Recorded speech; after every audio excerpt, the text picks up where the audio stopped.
Hello class, we've now reached the 13th chapter and the topic of this lecture will be Jesus washes the disciples' feet and predicts Judas's betrayal. Verse 1. Now before the feast of the Passover, Jesus, knowing that his hour had come, that he would depart out of this world to the Father, having loved his own who were in the world, he loved them to the end. During supper, the devil, having already put into the heart of Judas Iscariot, the son of Simon, to betray him, Jesus, knowing that the Father had given all things into his hands, and that he had come forth from God and was going back to God, the event in John 13, verses 1 through 20 took place while the evening meal was being served. This is during the Passover week. John records that it took place before the feast of the Passover, and that Jesus knew the time had arrived that he would depart out of the world, and that the Father had given him all things, and that he had come forth from God and was going back to God. Jesus now was to demonstrate his love for his own disciples and provide an example for them to follow. Look at verse 4. Jesus got up from supper, laid aside his garments, and taking a towel, he girded himself. Then he poured water into the basin and began to wash the disciples' feet and to wipe them with the towel with which he was girded. So he came to Simon Peter, and he said to him, "Lord, do you wash my feet?" Jesus arose from his reclining position at the table and took off his outer garment, and he took a towel to wrap around his waist. A towel was the sign of a servant. Jesus now took a servant's place and did a servant's work. This was the full extent of his love. He loved them enough to become their servant and to minister to them. Jesus poured water into a basin and began to wash the disciples' feet and wipe them with the towel. When he came to Peter, Peter said, "Lord, do you wash my feet?" The question revealed Peter did not understand the significance of what Jesus was doing. Look at verse 7. Jesus answered Peter and said, "What I do you do not realize now, but you will understand hereafter." Peter responded, "Never shall you wash my feet." Jesus answered him, "If I do not wash you, you have no part with me." Simon Peter said to him, "Lord, then wash not only my feet, but also my hands and my head." Jesus said to him, "He who has bathed needs only to wash his feet, but is completely clean, and you are clean, but not all of you." For he knew the one who was betraying him. For this reason, he said, "Not all of you are clean." Jesus explained that one day Peter would understand the significance of Jesus was doing. At first, Peter refuses to let Jesus wash his feet, but Jesus told him he could not experience fellowship with Jesus until he was willing to accept Jesus' ministry. Therefore, Peter reasoned, if fellowship depends on the cleansing administered by Jesus as servant, then he should beg Jesus to wash not only his feet, but also his hands and head. Jesus replied that one who has a bath needs only to wash his feet. Jesus showed as a servant he would provide for their salvation, that is the bath, and continued fellowship with them as a result, the washing of the feet. Look at verse 12. So when he had washed their feet and taken his garments and reclined at the table again, he said to them, "Do you know what I have done to you?" He called me teacher. You call me teacher and Lord, and you are right, for I am. If I then, the Lord and the teacher, washed your feet, you also ought to wash one another's feet. For I gave you an example that you also should do as I did to you. What Jesus had done was to put himself in a servant's place.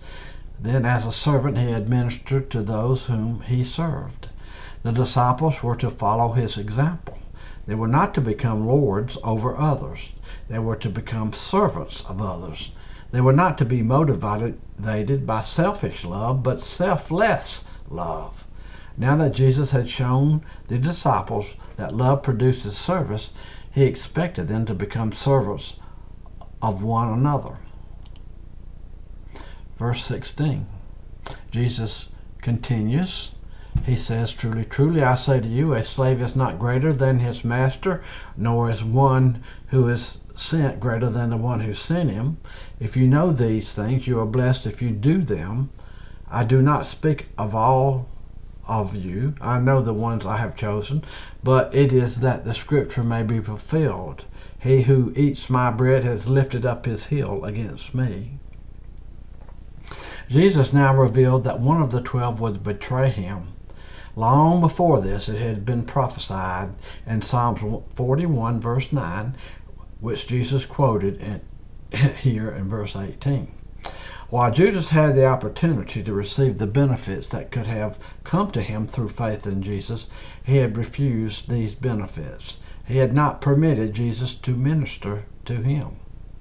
Jesus mentioned Judas in this context to show that just as not all of the 12 had accepted his ministry to them, so not all to whom disciples ministered would respond to him. Verse 21. When Jesus had said this, he became troubled in spirit and testified, and he said, "Truly, truly, I say to you, that one of you will betray me." The disciples began looking at one another, at a loss to know of which one he was speaking. There was reclining on Jesus' bosom one of his disciples whom Jesus loved. So Simon Peter gestured to him and said to him, "Tell us who it is of whom he is speaking." The disciples were at a loss to know which one of the 12 disciples would betray Jesus. Peter was overcome with curiosity to know the identity of the betrayer. Apparently, he was not seated close enough to Jesus to ask himself, so he asked one of the disciples whom Jesus loved. That was John, who wrote this gospel. "Tell us who it is of whom he is speaking." Verse 25.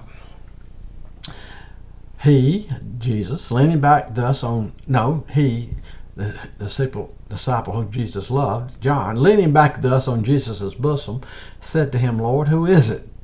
Jesus then answered, "That is the one for whom I shall dip the morsel and give it to him." So when he had dipped the morsel, he took and gave it to Judas, the son of Simon Iscariot. After the morsel, Satan then entered into him. Since John leaned back to ask the question, he evidently had been assigned the place of honor at Jesus' right. In response to John, Jesus gave this veiled reply, "It is the one to whom I will give this piece of bread when I have dipped it in the dish." It is significant that Jesus gave the first piece of bread, to Judas Iscariot. It was customary to give the first piece to the most honored guest at the banquet. Judas had been placed at the Lord's left. Therefore, he shared with John the places of honor. Judas took the bread, but there is no evidence he ate it. Rather, the moment he took it, Satan entered into him. Verse 27. Therefore Jesus said to him, that is to Judas, "What you do, do it quickly."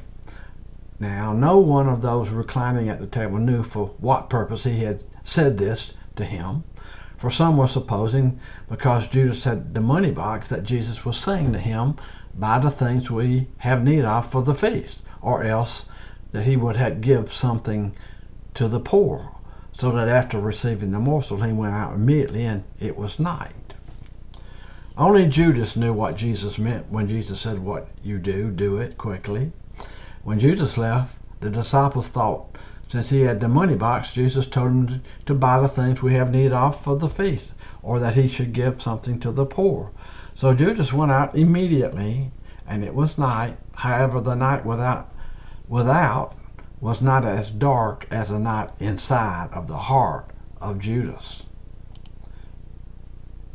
The source of the material for this lecture came from the book The Words and Works of Jesus Christ by the author J. Dwight Pentecost.